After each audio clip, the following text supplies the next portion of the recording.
મિત્રો, હું છું જયેશ પરમાર અને આપનું હાર્દિક સ્વાગત કરું છું એસ.એન વિદ્યાલયના આ ઈ-લર્નિંગ પ્રોગ્રામમાં.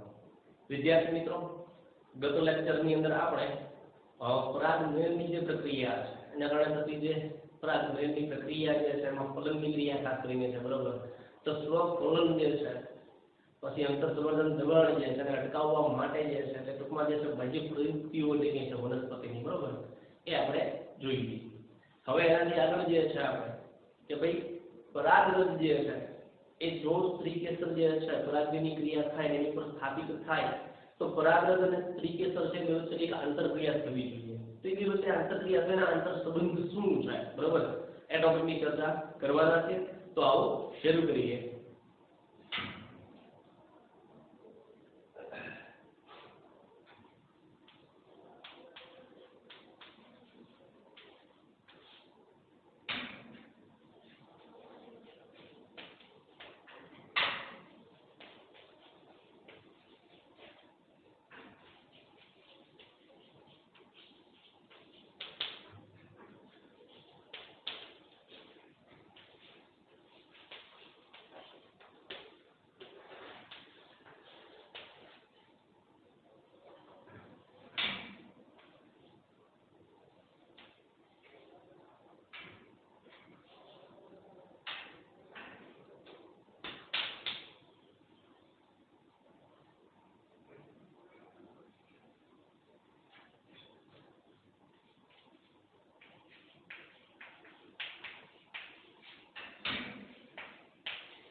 જો પરાગરજ સ્ત્રીકેસર જે છે એના આંતર સંબંધની આપણે ચર્ચા કરીએ. પરાગને યોગ્ય પ્રકારની પરાગરજ જે છે એના વહનની ખાતરી આપતું નથી, એટલે કોઈ જેનેટિક ગેરંટી હોતી નથી કે પરાગની પ્રક્રિયા દ્વારા આવેલી પરાગરજ તે જ વનસ્પતિની તે જ જાતિની હોય એવું કોઈ શ્યોર હોતું નથી, કોઈ ખાતરી નથી. એટલે કે પરાગરજ જે છે તે જ વનસ્પતિની અથવા તે જ જાતિની હોય તે જરૂરી નથી, એવું કઈ ગેરંટી હોતી નથી, ગમે તે હોય શકે. ઘણીવાર શું થાય છે તો ઘણીવાર અન્ય જાતિની પરાગરજ અથવા તો તે જ પુષ્પની તે જ જાતિની ખોટા પ્રકારની પરાગરજ જે છે એનું પરાગાસન પર સ્થાપન થતું જોવા મળતું હોય છે.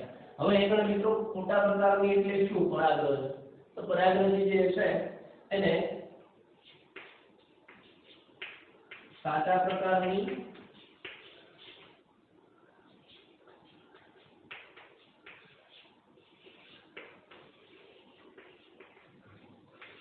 અને ખોટા પ્રકારની, આનો મતલબ શું? સાચા પ્રકારની ખોટા પ્રકારની. તો સાચા પ્રકારની એટલે શું? સંગત પરાગરજ અને ખોટા પ્રકારની એટલે અસંગત.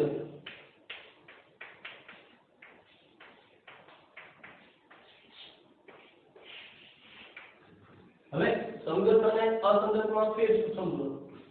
સંગત એટલે સ્ત્રી કેસર જે છે દ્વારા સ્વીકાર્ય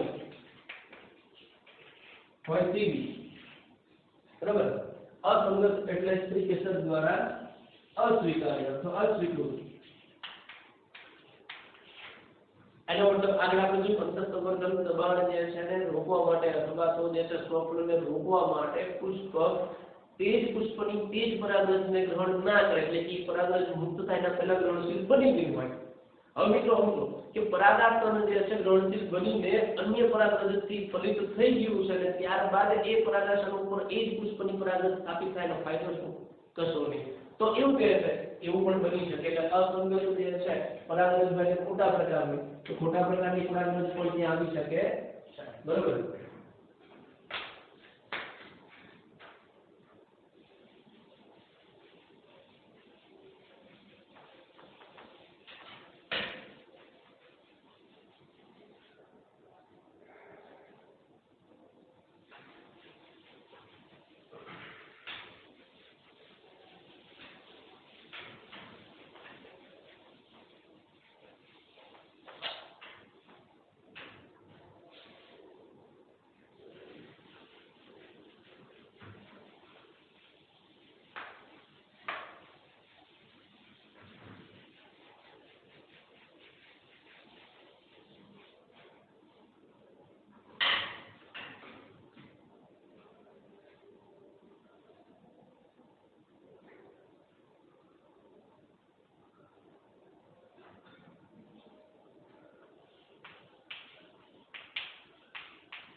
શું જોયું મિત્રો? શું કીધું છે?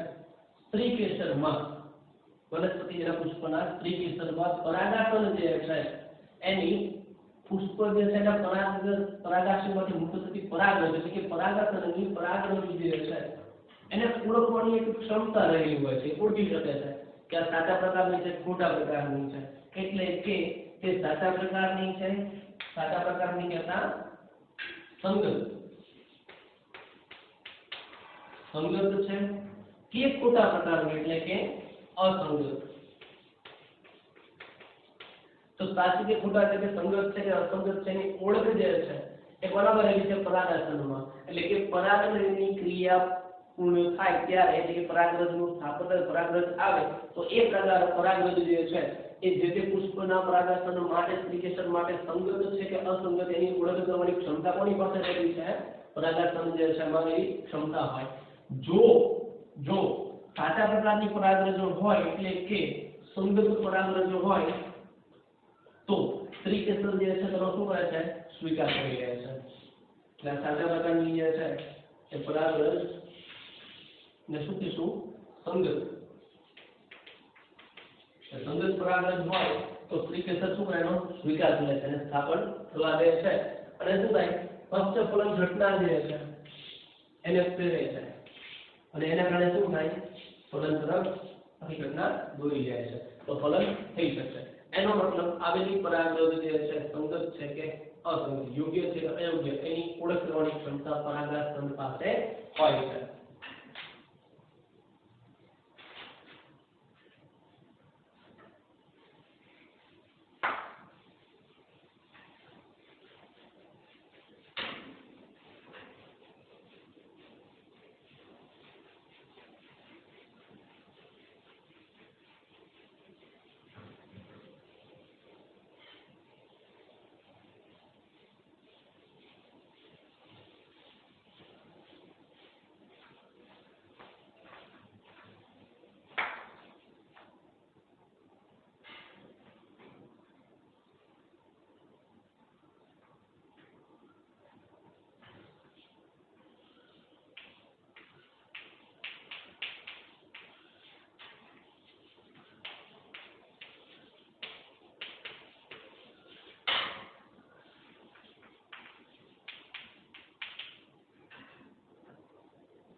જો આગળનું આપણે જોયું કે પરાગરજ સંગત હોય તો એને સ્થાપન થવા દે છે, પણ અસંગત હોય તો શું? જો પરાગરજ ખોટા પ્રકારની એટલે કે અસંગત હોય તો શું થાય? તો સ્ત્રી કેસર જે છે એ પરાગરજનું અંકુરણ ના થવા દે, અથવા તો પરાગરજ જે છે એનું સ્થાપન અટકાવે.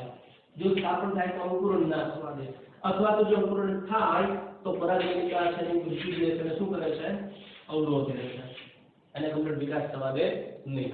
હવે પરાગરજને ઓળખવાની જે ક્ષમતા જે છે કોની?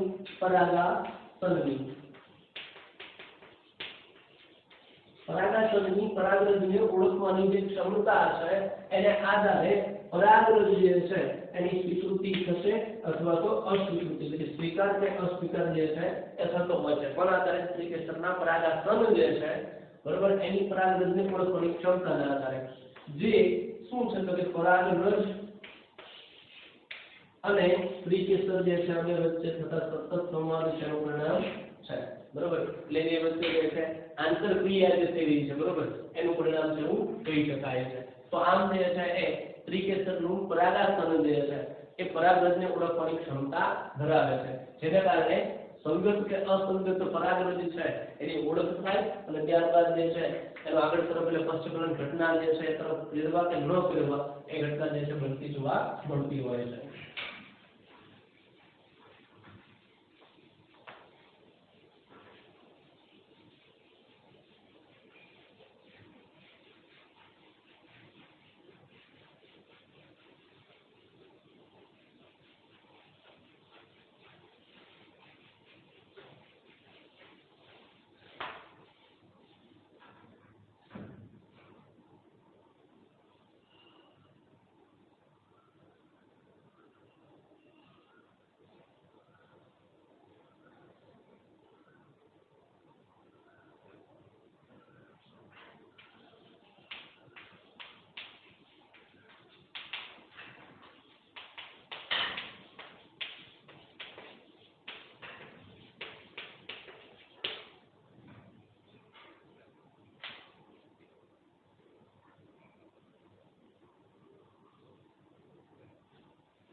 આ સંવાદ માટે સ્ત્રી કેસર અને પરાગરજ વચ્ચે થતા સતત સંવાદ જે છે ને તો આ સંવાદ જે છે આ સંવાદમાં થતા સ્ત્રી કેસર સાથે પરાગરજ જે છે એ આંતરક્રિયા એની સાથે આંતરક્રિયા પછી પરાગરજ જે છે બરોબર એના ઘટકોની સ્વીકૃતિ જો સંગત થાય તો અથવા તો અસ્વીકૃતિ જો અસંગત થાય તો એની થતી આંતરક્રિયા જે છે એની ઓળખી શકાય છે, એટલે કે એની ઓળખ થઈ શકે છે. એટલે અહીંયા આપણને બંને વચ્ચેના સંવાદ થકી એ બંને વચ્ચેની આંતરક્રિયા જે છે આંતરક્રિયામાં શું થશે? સંગત હોય તો સ્વીકાર કરે અને અસંગત હોય તો અસ્વીકાર કરે. તો બંને વચ્ચે થતી જે આંતરક્રિયા છે એને ઓળખી શકાય છે.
જો પરાગરજ ભંગત હોય મિત્રો તો શું થશે? તો તેનું સ્થાપન થશે એટલે કે એની સ્વીકૃતિ થશે.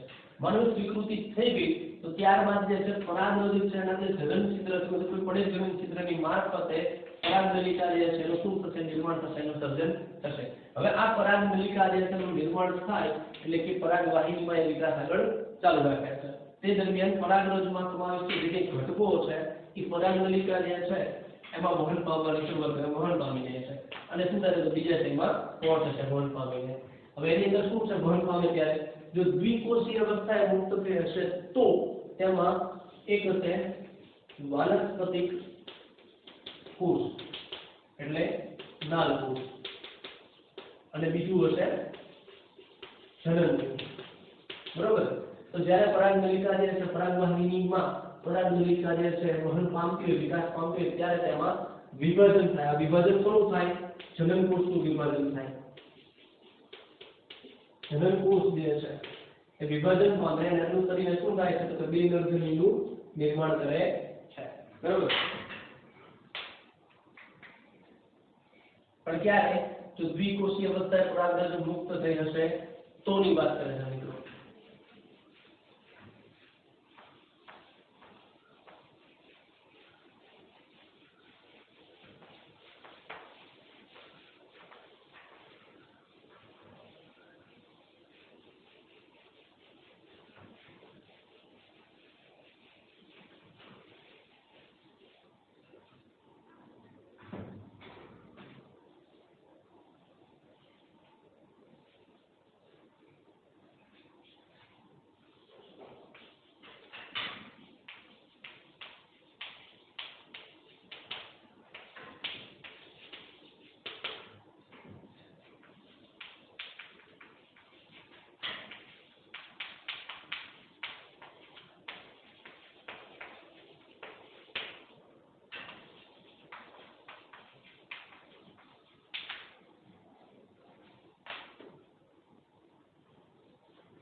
એવી વનસ્પતિઓ કે જેમાં પરાગરજ જે છે ત્રિકોષીય અવસ્થાએ મુક્ત થાય. મુક્ત થવાની અવસ્થા કેવી હોય? ત્રિકોષીય અવસ્થા હોય. બરોબર? તો પરાગનલિકાની જ્યારે શરૂઆત થશે ને ત્યારથી જ તેમાં જે છે બે નરજનીઓ જે છે જોવા મળશે. બરોબર? હવે પરાગનલિકા જ્યારે બીજાશયની અંદર પ્રવેશ કરે છે, અંદર પહોંચે છે બીજાશયની અંદર, ત્યારે શું થાય કે અંડછિદ્ર જે છે અંડછિદ્ર, બરોબર, ત્યાં અંડકની અંદર જે છે ત્યાંથી એ પ્રવેશ લે છે, પ્રવેશ છે. અને આ પ્રવેશ કરવામાં શું ત્યાં રહેલા તંતુમય ઘટકો જે છે, તંતુમય ઘટકો તેના સંપર્કમાં આવે છે અને તંતુમય ઘટકો શું કરે છે તો એને સહાયક કોષ છે એમાં પ્રવેશ કરાવવા માટે મદદ કરે છે. બરોબર? એ સહાયક કોષના તંતુમય ઘટકો છે.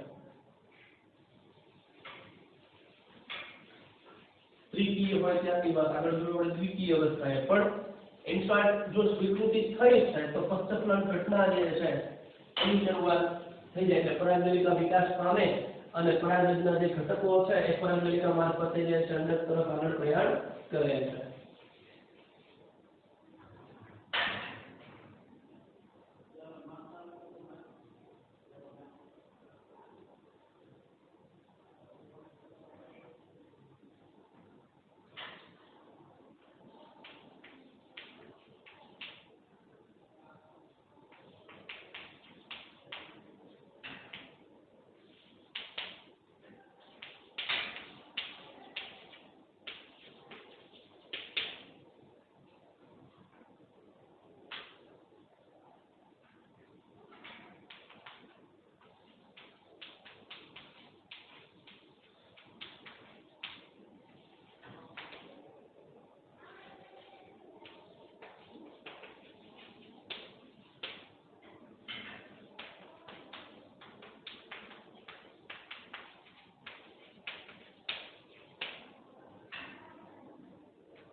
સહાયક કોષો જે છે એના તંતુમય જે ઘટકો છે મિત્રો બરાબર જે અંડછિદ્ર છેડા નજીક આવેલા છે એ શું કરે તો પરાગનલિકા જે છે ને અંડછિદ્રમાં પ્રવેશ માટે શું કરે છે માર્ગદર્શન આપે છે ડિરેક્શન આપે છે ગાઈડન્સ આપે છે.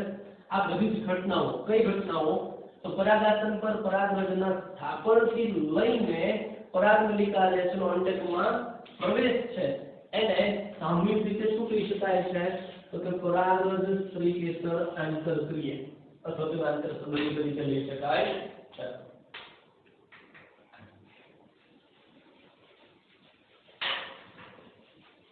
તો અહીંયા જે છે બંને વચ્ચે આંતરક્રિયા થાય છે તાલમેલ હોય અને જો ઓળખ થાય પરાગરજ સંગત હોય તો જ આગળ તરફની ક્રિયા જે છે કમ્પ્લીટ થાય અને પરિણામ મળે ઉત્તેજિત થાય છે નહીંતર ત્યાંથી એનો અસ્વીકાર થશે. તો પરાગાસન જે છે બરાબર એ મહત્વની આપણે ક્રિયા ભાગ ભજવે છે.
પરાગરજ અને સ્ત્રીકેસર વચ્ચેની આંતરક્રિયા એટલે શું? તો કે આંતરક્રિયા એક પ્રકારની ક્રિયાત્મક ગતિશીલ પ્રક્રિયા છે જેમાં પરાગરજની સ્વીકૃતિ કે અસ્વીકૃતિને અનુલક્ષીને સંગત એટલે કે પરાગરજ જે હોય બરોબર એની ઓળખ થાય છે. એટલે ઓળખ માટે જવાબદાર છે. એટલે શું થાય? ક્રિયાત્મક ગતિશીલ એવી પ્રક્રિયા છે જેમાં ઓળખ થાય છે કે સંગત છે કે અસંગત.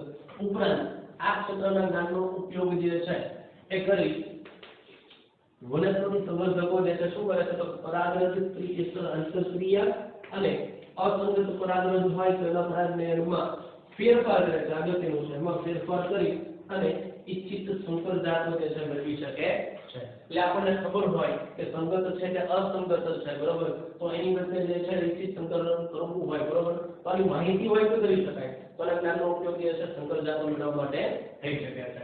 વિદ્યાર્થી મિત્રો એ શુદ્ધ વાક્ય મળીએ આવતા નેક્સ્ટ લેક્ચરમાં. ત્યાં સુધી આવજો.